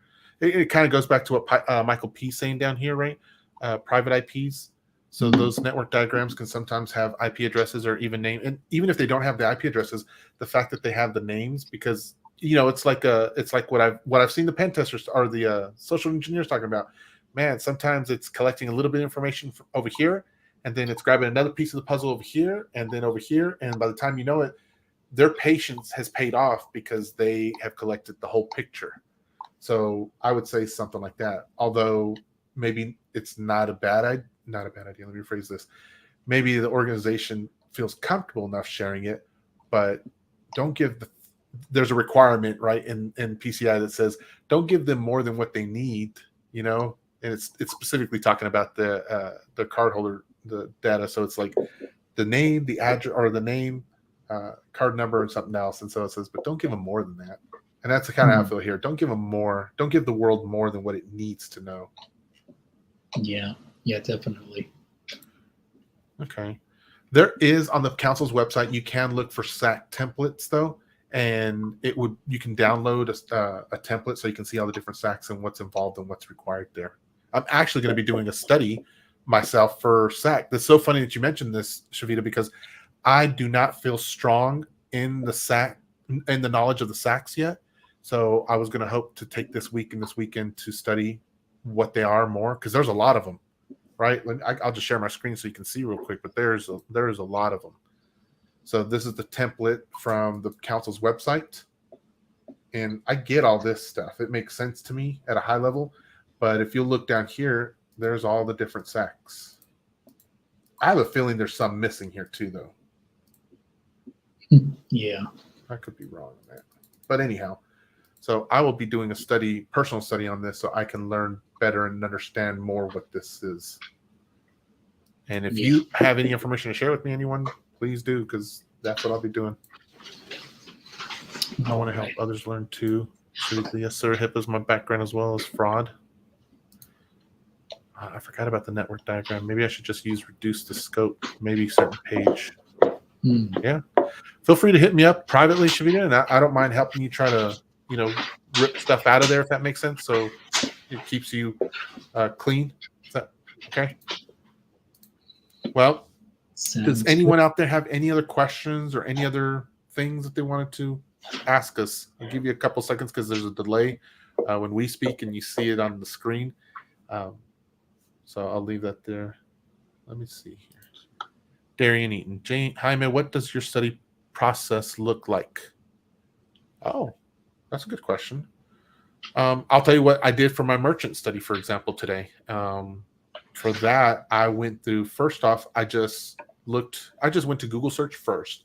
Then I went through the requirements. I checked all of the council's documents that I had that talked about merchant levels. I had already had some previous knowledge of it, so I had talked about it before also with a few people in that time. So I like to talk things out sometimes with folks. I'll go to YouTube, watch videos. That's what I plan to do for the SAC stuff, for example. I plan to go to YouTube, watch honestly as many videos as I can, just to hear what everyone says about SAC. I'll go in, I'll read this. I showed you the document just a moment ago. I'll have to take some notes because for me to really commit to memory, I have to write something down. And so I'll do that of my own free will. I'll probably go through each of the SAQs and write a note, especially I'll write what's technically there. And then honestly, I plan to do a YouTube video to post up so I can describe it. So that way I can go back and check myself, right? I feel like doing videos and about topics because I might hit it out of the park or I might get a foul ball on it. But either way, I want to start it and see what it does and keep growing from that. I'll probably ask people to also review it so that I can get some feedback on how it sounds. And y'all, for me, feedback, I trust a lot of the people who I ask for feedback and when they give it, sometimes people can be rough. I really try to think I'll take what I can, what's good out of it. So please provide. But what about you, Tomas? What's your study? What does your study process look like? Yeah, I think pretty similar to you. I like to watch videos. That kind of helps me a lot. But definitely I have to take notes so that I can, because kind of writing it down, it kind of, I don't know, it writes it down into my actual brain by implementing something other than just my eyes and my ears. So yeah, I mean, I guess. What do you say is your preferred learning style? Yeah, I'm definitely a visual learner and also kind of a try it myself kind of guy. But yeah, I think those are the main ones for me. I do have to wrap it up. I'm going to get something else to take care of. I understand, man. You stayed longer than I thought you were going to be able to, so I appreciate you hanging out with us. I'll wrap up here in a little bit, but Tomas, I hope you can hang out with me here again some other night and we can do this and we'll have a few more questions for people. I mean, people ask a lot of questions tonight, so there's nothing wrong with it. But thank you, Tomas. You have a great night, okay? Yeah, thanks for having me. All right, we'll see you next time. Take care. Yeah, so Darian, do you cap the amount of information you look at in a sitting? Yes and no. So when I have let me detail this out a little bit better. So I try to immerse myself in PCI as much as possible. So I personally am fasting from many things in my life right now. I am fasting from video games. I'm fasting from comic books, which if you know me, that's a big deal to me.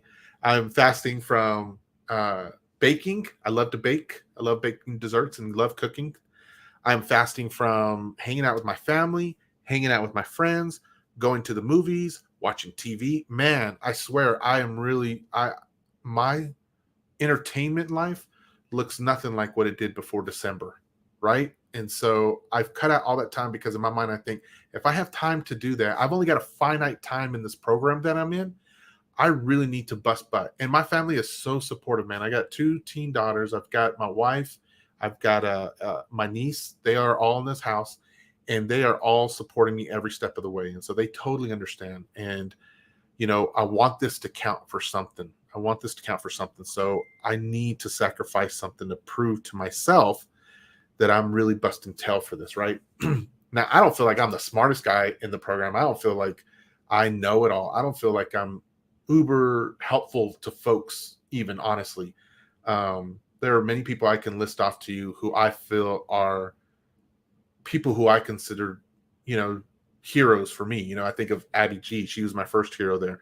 I think of Kyle. He's a newer guy, but man, he's freaking just a smart stud. That guy, no IT background, comes in acting like he knows it and running it, and man, it's awesome. Even the newer guy, Cleary, love Cleary Martinez, and he is really showing how to hit the road and own it. He put on that authority mind. I mean, he put on that confidence in the beginning, and he was like, "I'm going to own this, and I'm going to do it." And I was like, man, I think of another recent Janae. I cannot remember her last name. Janae Burkhart, I think, is her name. But she is just tearing it up, and her heart to really want to help people. Like, she's tearing it up through the program, but she has shared how she just really wants to help people. And if anyone needs anything, please let her know. She'll be willing to find the answer and do it. And so I'm around people like that because I feel like that's what I want to be like. And I hope I can be somewhat like what they are, right? And so I find myself immersing myself in things so that I can keep up with them, maybe somewhat, right? A little bit. And so when I am in study time, like right now, like this would be study time, for example, this is part of it. I am focused and I am involved in what that is. So if it needs to be sharing or talking about PCI and people asking questions and answering them, I'm about that. When it's time to read, it is time to read. I devote many hours a night to PCI. I'm reading and I'm listening to podcasts every day. I am reading articles, not just like hacking articles and stuff, but anything cyber related now. Anything I've included that into my phone's news stuff that comes to me on LinkedIn. I'm looking at that stuff. I'm researching. I try to put together when I post stuff on LinkedIn, for example. I try to put together stuff that is personally researched by me, not just a repost of an article or explaining a little bit more on the article, even though there's nothing wrong with that.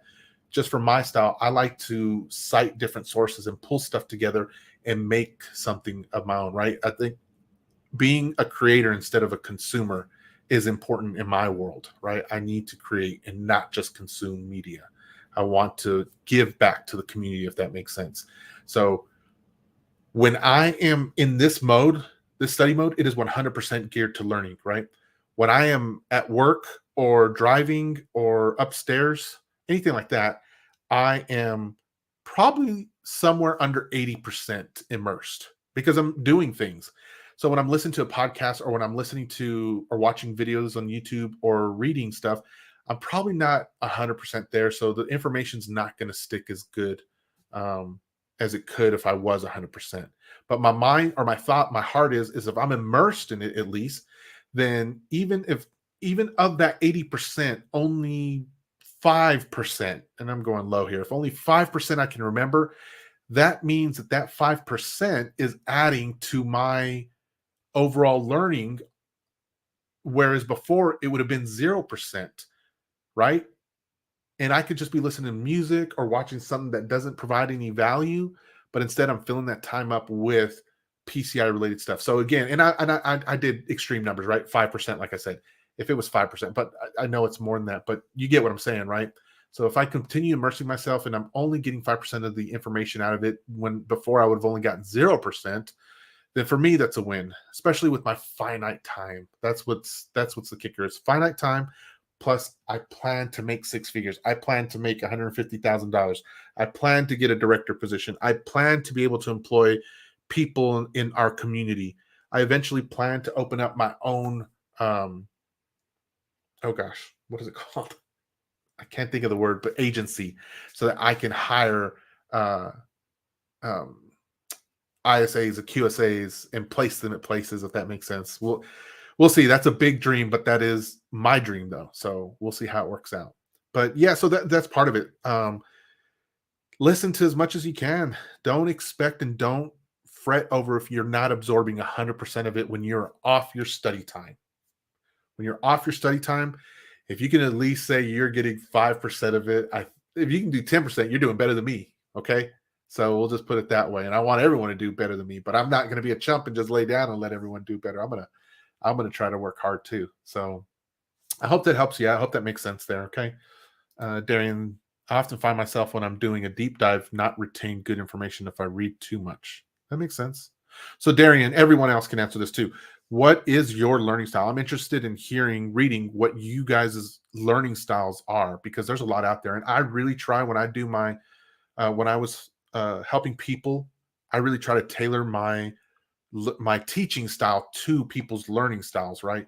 If you have visited my YouTube channel and you've seen some of the videos that I do on the requirements in PCI, you'll see often that I try to explain the technical part very, very minimally if I can. And then if I can, really tie something personable, something practical, something that anybody in the world could understand, I hope. And I try to tie how that practical looks like the requirement so that people feel like, I get that. That makes sense. That's better. They understand that. So when I talk about firewalls and the CD or the card holder data environment, I'll mention things like a security system in your home and how it protects that. And, only people with the right code can get in or something like that. So I think people understand that better. So, and that helps out. And again, Darian, like I said, for me, it's super helpful when I can write it out. If I can write it out, it commits to memory. It can be exactly what I'm reading, or it can be kind of like it, put in my own words. But for whatever reason, it's just when I write stuff, it commits to memory a whole lot better, or type out, either way. But yeah, tell me, people, what are your learning styles? If you can comment, I'd appreciate that. That's just some extra insight I'd take. Jeremiah, hey, welcome. You're more ahead than you think, brother. Hey, I appreciate you, man. I will accept that and take that. You're a good guy, Jeremiah. QSA company is what I think you meant. I think I did. Did I not say that? Anyway, you felt what I was saying, right? So thank you. I appreciate the correction. Yeah. If you guys have any questions or anything else, post them in the comments. And hey, many of you know how to get a hold of me. If you're interested in joining my Discord because you are wanting to be a cyber gangster too, just let me. Man, that was crazy. That sounded totally like an ad or something. I didn't mean for that. I was anyway. I'm giggling. That tickled me. Some of you know, some of you don't. I have a Discord that I created for networking cyber gangsters together. People who want and who are training to be PCI. In the cybersecurity realm under PCI. And so if you are in, great. And if you are not, just send me a message and I would be happy to invite you and come in and hang out with the rest of us. Okay.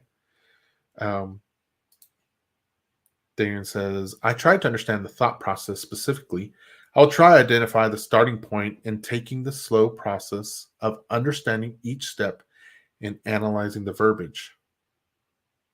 That makes sense. Darian, do you find when you do that, though, that because you mentioned earlier about taking a lot of time, right? That was my words, not your words. Like when you're researching something, right? Do you find like that eats up a lot of time? And is it time that you're okay with and time that has helped you already through the programs that you've been in, or not?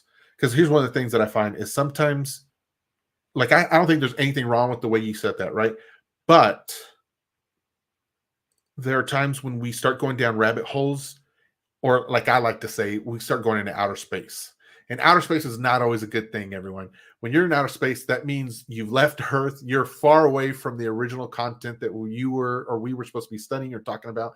And I've seen it happen lots of times where we're on track for something, and all of a sudden, not only did we get derailed, we're over here in Saturn's orbit now. It's like, can we just come down to Earth and let's just remember what the original goal was here, and then work that.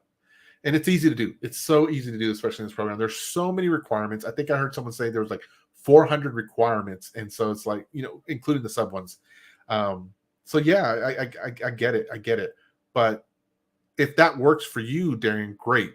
But just remember, is sometimes if you go out into outer space, you're spending too much time there. I like Kyle, who had mentioned about, like, he would spend, and I'm sure he's generalizing this, but it was about, he said if he found a term or something that he wasn't familiar with going through the PCI process, learning it, instead of taking the time to go commit to some sort of program and learn, get a certification and something like that, he would just take the 5 or 10 minutes to go online, Google it, YouTube it, watch some videos, read about it.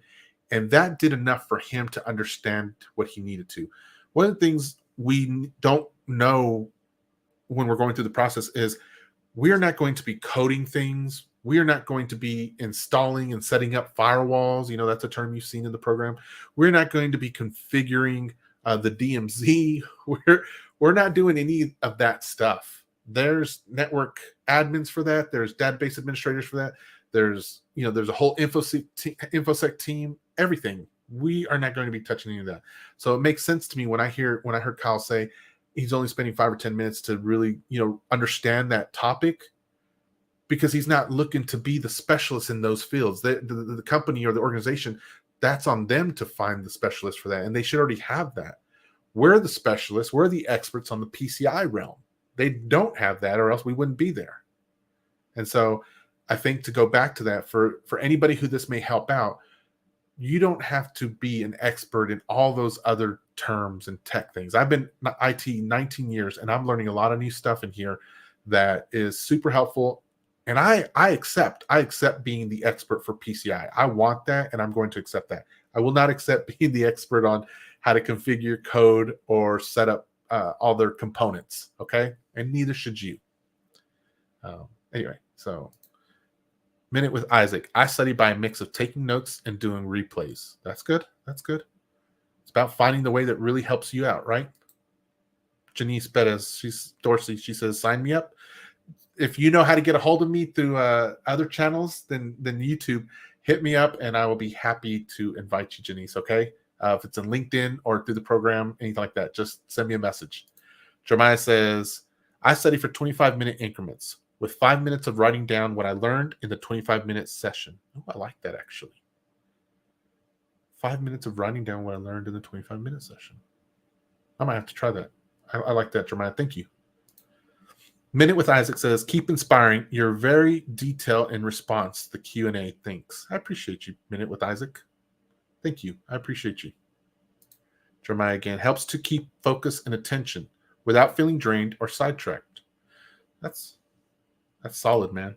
Darian, I feel that if I can understand why they use specific words to describe the process, it removes confusion.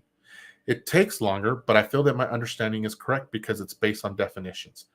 That makes sense, Darian. This is like a double-edged sword, because knowing the definitions and the terms, I believe, is valuable and important. And so also, real quick, I'm going to share my screen, but if you have not, give me a second here. If you have not, go to the council's website, and there is a glossary. There was a brand new glossary added in like February of this year. And I want to thank Cleary Martinez for helping me see that. Because before that, I was like, no, that word, there was a word we were talking about. I was like, it's not in there. And he was like, yes, it is. I'm looking. I'm like, no, it's not. I'm looking at it too. And so I was like, let me just look real quick. And I go onto the council's website, and I'm like, oh, there's a new one that came out. And it makes sense why Cleary would have the new one and I didn't. And so, yes, you're probably going to get some downloads from the program that you're in. Double check that against what the council has. For example, the prioritized approach tool is another one.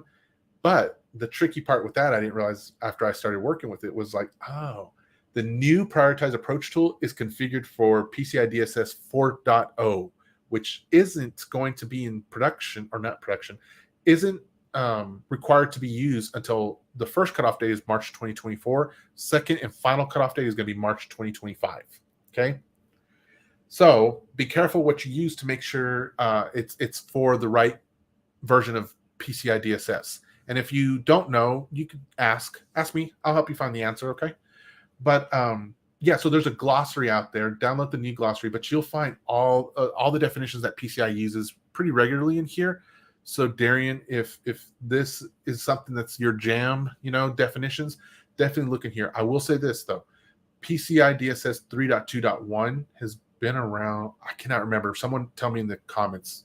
I just don't remember it right now, but it's been around for a number of years. There are references to codes and hardware that are almost not in use anymore, and they have sunset, their end of life, they don't exist. It's good to know about them because they reference it, but it's probably there's some of the stuff that it's just not there anymore. So before you start going down the rabbit hole, or you're confused, or there's something that doesn't feel right when you do those searches, Darian or anyone else, feel free to hit me up on that too, and let's look for it together. I have, I'm new in the PCI realm as far as auditing side of things, but I've been in IT for 19 years. I'm not saying I know everything. I just know a little bit, but it might be enough to help you out to make sure that you're not wasting your time searching for stuff that's not on planet Earth anymore, if that makes sense. Okay. All right. Let's see. Daniel says, I do feel that it is important to note I have no background in tech. That's okay, man. If you ever see Kyle talking anywhere, pay attention to that guy, because that guy doesn't have a background in tech either. Zero. But I also know, Darian, I don't know how long you've been or in the PCI realm yet, but I know as soon as you get into the higher levels of your program, I know that you will start sounding like a pro also, and you're going to be like, man, at some point I just flipped over and I started understanding this stuff. I don't understand how that happened, but it's happening, and it's going to be like, yep. And so it'll be really cool to see that day when you're able to do that. Okay. Excellent. All right. Well, everyone, it is 8:58. I do want to be respectful of time. You all so generous coming and hanging out here tonight and hitting up in the chats and encouraging Tomas and I. I really appreciate that. When you have people who are engaging, it really makes efforts like this feel fulfilling, right? Like I am encouraged. It's hard because I want to give, but I'll be honest, I'm taking back a little also from your engagement, from your questions. I feel that way when I used to host these study sessions from this program I'm in, and it was never a one-way street. It wasn't like I'm just trying to help people out. It was like I want to help people out. I want to give back to the community, but I do get something from it too. So, a little selfish part for me is I do keep learning things, new things, and solidifying the old things, and just edifying my knowledge in PCI. So I hope to supplement that a little bit with these videos and doing more things like this. And so long as you all are engaged and a part of it, that's going to communicate to me to do it. Okay. So anyhow, like I said, thank you, Shavita. I appreciate you coming out tonight. I appreciate all of you hanging out with me tonight. And give me a second so I can figure out how to close up shop over here. And where is that? Okay. All right, everyone. Y'all have a great night. Love you. Peace. And take care.